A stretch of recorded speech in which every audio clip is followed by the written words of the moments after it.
ನೀವು ನೋಡ್ತಾ ಇದ್ದೀರಾ CBT ಕನ್ನಡ ಟಿವಿ. ಸೂರ್ಯ ನಮಸ್ಕಾರ ಸರ್ವಶ್ರೇಷ್ಠ ಆರೋಗ್ಯಕರ ಯೋಗ. RTO ಮಲ್ಲಿಕಾರ್ಜುನ್ 108 ಸೂರ್ಯ ನಮಸ್ಕಾರ ಮಾಡಿ ಗೆದ್ದು ಬೀಗಿದ ಯೋಗಪಟುಗಳು. ರಥಸಪ್ತಮಿಯ ಪುಣ್ಯ ದಿನವಾದ ಇಂದು 108 ಸೂರ್ಯ ನಮಸ್ಕಾರ ಮಾಡುವುದರಿಂದ ದೈಹಿಕ ಮಾನಸಿಕ ಸರ್ವ ನರನಾಡಿಗಳು ಚೈತನ್ಯಶೀಲವಾಗಿ ಶಾಂತಿ ಆರೋಗ್ಯ ನೆಲೆಗೊಳ್ಳುತ್ತದೆಂದು RTO ಅಧಿಕಾರಿ ಶ್ರೀ ಮಲ್ಲಿಕಾರ್ಜುನ್ ರವರು ನುಡಿದರು. ಬುದ್ಧ ಬಸವ ಅಂಬೇಡ್ಕರ್ ಯೋಗ ಕೇಂದ್ರ ಮತ್ತು ರೋಟರಿ ಕ್ಲಬ್ ಹಾಗೂ RTO ಮಲ್ಲಿಕಾರ್ಜುನ್ ಅಭಿಮಾನಿ ಬಳಗದ ಸಹಯೋಗದಲ್ಲಿ ನಡೆದ 108 ಸೂರ್ಯ ನಮಸ್ಕಾರ ಕಾರ್ಯಕ್ರಮ ಉದ್ಘಾಟನೆ ಮಾಡಿ ಮಾತನಾಡುತ್ತಿದ್ದರು. ಯೋಗ ಗುರು SM ಅಲ್ಲಮಪ್ರಭುರವರು ಆರೋಗ್ಯವಂತ ಸಮಾಜಕ್ಕಾಗಿ ಮತ್ತು ಶಾಂತಿಯುತ ಸಮಾಜಕ್ಕಾಗಿ ಬಲಿಷ್ಠ ಆರೋಗ್ಯ ಭಾರತಕ್ಕಾಗಿ ಸತತ ಪ್ರಯತ್ನ ಮಾಡುತ್ತಿರುವುದು ನಮ್ಮೆಲ್ಲರ ಪುಣ್ಯ ಎಂದರು. ಕೇವಲ 25 ವರ್ಷದ ಅಲ್ಲಮಪ್ರಭುರವರು ತಾಲೂಕನ್ನು ಯೋಗ ತಾಲೂಕಾಗಿ ಮಾಡಬೇಕು ಎಂಬ ಮಹದಾಸೆ ಹೊಂದಿದ್ದಾರೆ ಎಂದರು. ಯೋಗ, ಧ್ಯಾನ, ಪ್ರಾಣಾಯಾಮ, ಆಸನಗಳು ನಮ್ಮ ದೇಹಕ್ಕೆ ನಾವೇ ಕೊಡುವ ದಿವ್ಯ ಔಷಧ.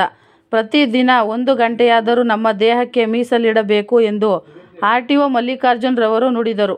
ಈ ಸಮಯದಲ್ಲಿ ಯೋಗ ಗುರು ಅಲ್ಲಮಪ್ರಭು ಮಾತನಾಡಿ, ಯೋಗ ವಿದ್ಯೆ ಸಾಧಕನ ಸೊತ್ತೇ ಹೊರತು ಸೋಮಾರಿಯ ಸೊತ್ತಲ್ಲ.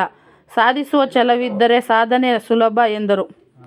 ಸಮಾಜ ಸೇವಕ RTO ಮಲ್ಲಿಕಾರ್ಜುನ್ ಕಚೇರಿಯಲ್ಲಿ ನಡೆದ 108 ಸೂರ್ಯ ನಮಸ್ಕಾರ ಕಾರ್ಯಕ್ರಮದಲ್ಲಿ ಇಂಜಿನಿಯರ್ ತಿಮ್ಮಪ್ಪ, ಶಿಕ್ಷಕರಾದ ಮಹೇಶ್, ಭಗವಾನ್ ಮಂಚೇಗೌಡ, ಶಿಕ್ಷಕಿಯರಾದ ಸ್ವರ್ಣಲತಾ, ಕುಮಾರಿ, ಪದ್ಮೇಶ್ ಹಾಗೂ ಚಂದ್ರೇಗೌಡ, ಲಕ್ಷ್ಮಿ, ನಳಿನಿ, ತ್ರಿವೇಣಿ, ನಂದಿನಿ, ಅನಿತಾ, ನಿಸರ್ಗ, ಹೊಸಹೊಳಲು, ನವೀನ, ಯಶೋಧ, ರಂಜಿತಾ, ಪ್ರಿಯಾಂಕಾ, ಪುನೀತ್, ನಿರಂಜನ್, ನಾಟನಹಳ್ಳಿ ನಾಗರಾಜು, ಶಿಕ್ಷಣ ಸಂಯೋಜಕ ವೀರಭದ್ರಯ್ಯ ಮುಂತಾದವರು ಭಾಗವಹಿಸಿದರು.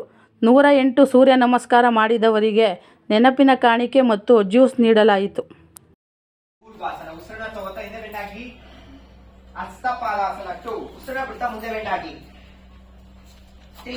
ಏಕಪಾದಾಸನ ರೈಟ್ ಲೈನ್ ಹಿಂದೆ ಹಾಕಿ ಕತ್ ಮೇಲೆ ಎತ್ತಿ, ಎಷ್ಟಾದಷ್ಟು ಕತ್ ಮೇಲೆ ಎತ್ತಿ.